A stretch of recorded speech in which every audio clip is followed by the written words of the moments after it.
संख्येने जमलेले सर्व या प्रभागामधील मतदार बंधू भगिनींनो, खरं तर साहेब, माननीय मुख्यमंत्री महोदयाची सभा आमच्या परभणीमध्ये झाली आणि एक वेगळीच ऊर्जा ह्या परभणी महानगरामध्ये प्रत्येक मतदारांमध्ये आणि कार्यकर्त्यांच्या मध्ये आम्हाला जाणवत आहे। आणि आपण जे सूक्ष्म नियोजन यापूर्वी 2-3 वेळा ह्या महानगरपालिकेमध्ये आपण बारकाईने लक्ष घालत आहात आणि जो नियोजन आम्हाला दिलेलं आहे त्या नियोजनाच्या आम्ही तंतोतंत पालन करत या ठिकाणी मायक्रो लेवलला काम करत आहोत, छोट्या छोट्या बैठका घेत आहोत, कॉर्नर सभा घेत आहोत आणि आज शहरामध्ये चांगल्या पद्धतीने भारतीय जनता पार्टीला मतदान करण्यासाठी मतदार बंधू भगिनी हे तयार झालेले आम्हाला दिसत आहे। आणि साहेब, आमच्या शहरामधल्या सगळ्यात मोठी अडचण, हे शहर आमचं अनेक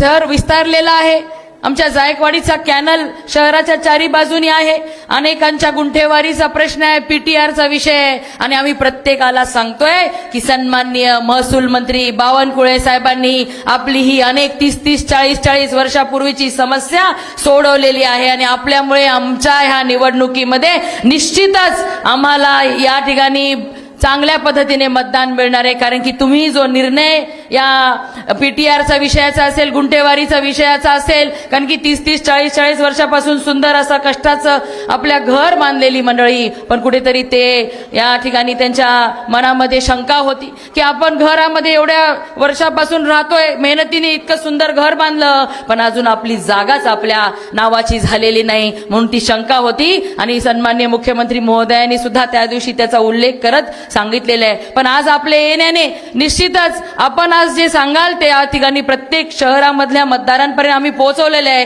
की तुम्ही निश्चिंत राहा, तुमच्या हक्काचं घर, तुमची हक्काची जागा घेण्याचा निर्णय आमच्या महसूल मंत्री बावनकुळे साहेबांनी घेतलेला आहे आणि एक सुंदर असा प्रतिसाद साहेब आम्हाला एका ह्याच मुद्द्यावरती मिळतोय। कारण की प्रत्येक ठिकाणी प्रत्येक उमेदवार, या ठिकाणी आपल्या 16 प्रभागातले सगळे उमेदवार आले, त्यांनी सगळ्यांची अडचण तीच होती की जागा नावावर नाही आणि इतका चांगला हा विषय आपण हाताळलेला आहे की आज जनता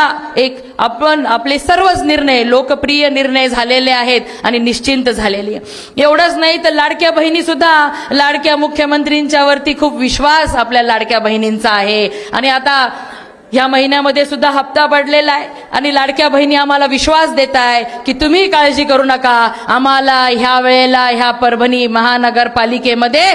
कमळ फुलवायचं आहे। ह्या परभणी महानगरपालिकेला चिखलमुक्त करण्यासाठी आम्हाला फक्त भाजपाच या ठिकाणी आणायची आहे, हा विश्वास आमच्या भगिनी आम्हाला देत आहे। तरुण बांधव सुद्धा वेगवेगळ्या पक्षामध्ये सक्रिय होते किंवा ज्यांना वाटतं की आमचं शहर चांगलं झालं पाहिजे। आज शहरामध्ये आपल्या साहेब, महाराष्ट्रामध्ये नेहमी म्हणलं जात होतं की मुंबईला आम्ही शांघाय करू, सिंगापूर करू, दुबई करू, पण आपल्या नेतृत्वात आणि माननीय मुख्यमंत्री देवेंद्र फडणवीस साहेबांच्या नेतृत्वामध्ये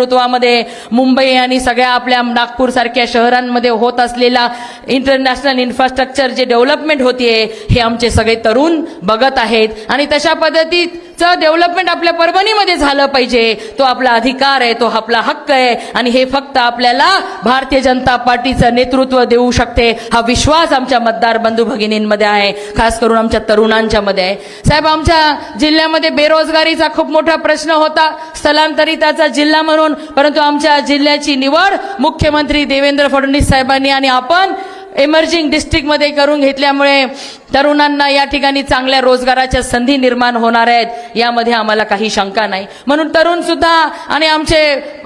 आई वडील सुद्धा निश्चिंत झालेले आहेत की आपल्या मुलाबाळांची काळजी घेणारं सरकार राज्यामध्ये आहे। पंतप्रधान नरेंद्र मोदीजींच्या नेतृत्वामध्ये सगळ्या योजनांचा लाभ देण्यामध्ये या ठिकाणी आपले कार्यकर्ते कुठेच कमी पडत नाहीत। जेव्हा पंतप्रधान नरेंद्र मोदीजी सांगतात मी प्रधान सेवक आहे, त्याच सेवाभाव आम्ही मनाशी खूनगाठ बांधून प्रत्येकाची सेवा करण्यामध्ये सर्व आपले भारतीय जनता पार्टीचे माझे सहकारी सातत्याने लोकांच्या सेवेमध्ये आतापर्यंत राहिलेले आहेत आणि ही निवडणूक आम्ही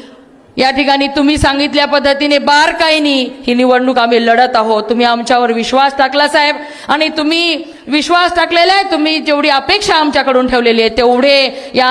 महानगरपालिकेतून नगरसेवक निवडून देण्याचा आम्ही प्रण केलेला आहे आणि त्यासाठी आम्ही रात्रचा दिवस करत आहोत, मेहनत घेत आहोत आणि आपल्या आजच्या ह्या संवाद बैठकी नंतर निश्चितच आम्हाला आणखीन एक आमचा पण उत्साह वाढणार आहे की खंबीर नेतृत्व आपल्यासारखं आमच्या पाठीशी असल्यामुळे कुठलीही निवडणूक आम्ही सहजपणे जिंकू शकणार आहोत। विरोधकाच्याकडे साहेब कुठलाच मुद्दा नाहीये, यांना काहीच नाही, आतापर्यंत काही केलेलं नाही, त्यामुळे त्यांच्याकडे कुठलाच मुद्दा नसल्यामुळे आपल्या तुमच्या नेतृत्वामध्ये, मुख्यमंत्री महोदयाच्या नेतृत्वामध्ये आणि पंतप्रधान महोदयांच्या नेतृत्वामध्ये या देशामध्ये, या राज्यामध्ये जी विकासाची कामं झाली, वैयक्तिक योजना ज्या झालेल्या आहेत त्याचा लाभ आज प्रत्येक व्यक्ती घेत आहे। म्हणून प्रत्येक व्यक्तीने ह्या शहरातल्या ठरवलंय की आत्ता नाही तर कधीच नाही, म्हणून यावेळेस भारतीय जनता पार्टीचा झेंडा ह्या महानगरपालिकेमध्ये फडकवायचाच हा निश्चय आमच्या मतदार बंधू भगिनींनी घेतलेला आहे आणि त्याच पद्धतीने आम्हीही पूर्णपणे झोकून या ठिकाणी काम करत आहोत।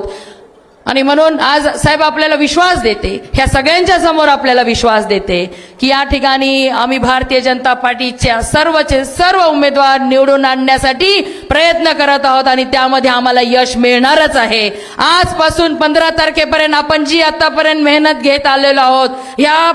अशाच पद्धतीने मेहनत घेत आपण सर्वजण आहात ना तयार? एकदा साहेबांना दोन्ही हात वर करून विश्वास द्या की या सर्व उमेदवारांना आपण कमळाच्या उमेदवारांना निवडून आणण्यासाठी पुरेपूर प्रयत्न करणार आहोत। एवढंच बोलते, थांबते। धन्यवाद। जय हिंद, जय महाराष्ट्र।